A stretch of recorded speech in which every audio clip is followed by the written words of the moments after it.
Right ఇక bulletin లో breaking news చూస్తున్నాం. వికారాబాద్ జిల్లా పరిగిలోని cent Gonsalo Garcia convent high స్కూల్లో అయితే ఓ టీచర్ రాక్షసత్వం అయితే బయటపడింది. విద్యార్థుల చేతివేళ్ల గోళ్లు పెరిగాయని క్లాస్ ఉపాధ్యాయురాలు చితకబాతింది.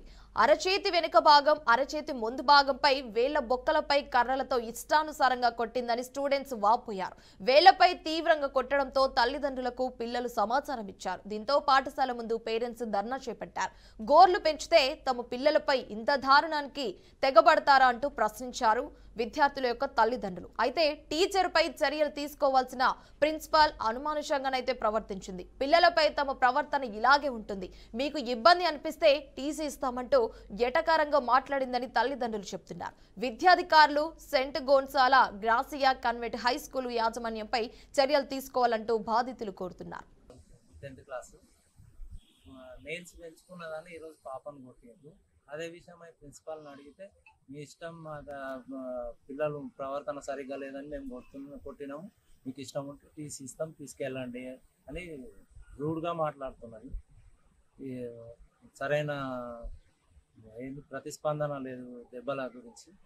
ఇంకోటి స్కూల్ ఎగ్జామ్ ఫీజు కూడా తక్కువ ఉంటే వీళ్ళు 700 వసూలు చేసుకొని తీసుకుంటుండ్రు. ఆ ఫీజు, ఆన్లైన్ ఫీజు అది ఇదని దానికి తీసుకుంటుంది. మీ పాప ఒకటి దాన్ని కొట్టిందా? పాపని ఇంకా 5-6 మందిని కొట్టిండు.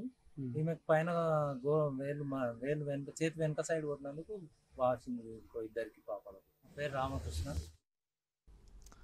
రైట్ ఇక విద్యార్థుల చేతి వేళ్లు గోర్లు పెరిగాయనైతే విద్యార్థులనైతే ఒక ఉపాధ్యాయులు అయితే చితకబాతిన ఘటన అయితే వెలుగులోకి వచ్చింది. అరచేతి వెనుక భాగం, అరచేతి ముందు భాగంలో అయితే చితకబాతినట్టు తెలుస్తుంది. ముఖ్యంగా టీచరా రాక్షస అంటూ కూడా విద్యార్థుల యొక్క తల్లిదండ్రులు కూడా వారి యొక్క ఆవేదన వ్యక్తం చేస్తున్నారు. వేళ్లపై తీవ్రంగా కొట్టడంతో అయితే పిల్లలైతే వారి యొక్క తల్లిదండ్రులకైతే సమాచారం ఇవ్వడంతో పిల్లల యొక్క తల్లిదండ్రులైతే స్కూల్ ముందైతే ధర్నాకైతే పాల్పడ్డారు. పిల్లలపై తమ ప్రవర్తన ఇలానే ఉంటుందంటూ కూడా వారు తెలియజేస్తున్నారు.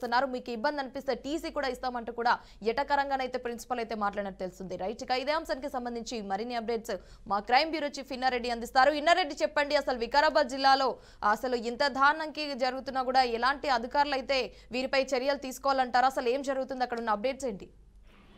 హిమవర్ష, వికారాబాద్ జిల్లా సెయింట్ గోల్సాల గ్రాసియా కాన్వెంట్ హై స్కూల్లో దారుణం చోటు చేసుకుందని చెప్పని మనకు వార్తలు వస్తా ఉన్నాయి. విద్యార్థిని చేతివేళ్లు గోర్లు పెరిగాయని చెప్పని చితకబాది చేతి వెనుక భాగంలో, అరచేతి ముందు భాగం మీద ఆమె కర్రతో కొట్టింది. ఆ కొట్టడంతో తీవ్రంగా గాయాలయ్యాయని చెప్పని కూడా తల్లిదండ్రులు ఆరోపిస్తా ఉన్నారు.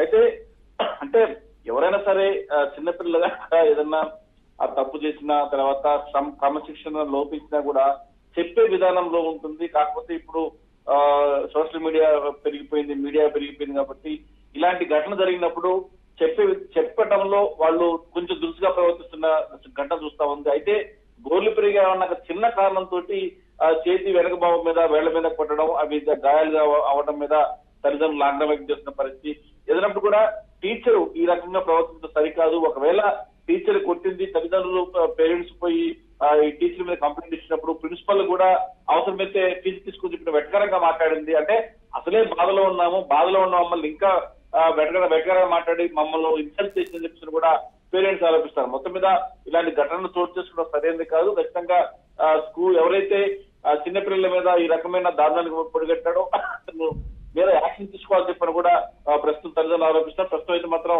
ఈ విషయం పోలీస్ స్టేషన్కి వెళ్ళి పోలీసులు కేసు నమోదు చేసుకుని దర్యాప్తు చేస్తామని చెప్పి అంటున్నారు. అయితే ఏదైనా ఘటన జరిగినప్పుడు ఆ పిల్లల తల్లిదండ్రులకు సమాధానం చెప్పాల్సిన బాధ్యత ప్రిన్సిపాల్ ఉంది. కానీ ఆమె కూడా ఈ రకంగా వెటకారంగా మాట్లాడని చెప్పని ఆ తల్లిదండ్రులు గురయ్యారని చెప్పి కూడా చెప్తున్న పరిస్థితి. ఖచ్చితంగా ఇలాంటి ఘటనలు చోటు చేసుకుంటా ఉండాలంటే ఖచ్చితంగా ఇలాంటి టీచర్ల మీద చర్యలు తీసుకోవాలని చెప్పి కూడా తల్లిదండ్రులు ఆందోళన వ్యక్తం చేస్తా ఉన్నారు. Himavarsha. Right Innareddy, thanks for the updates.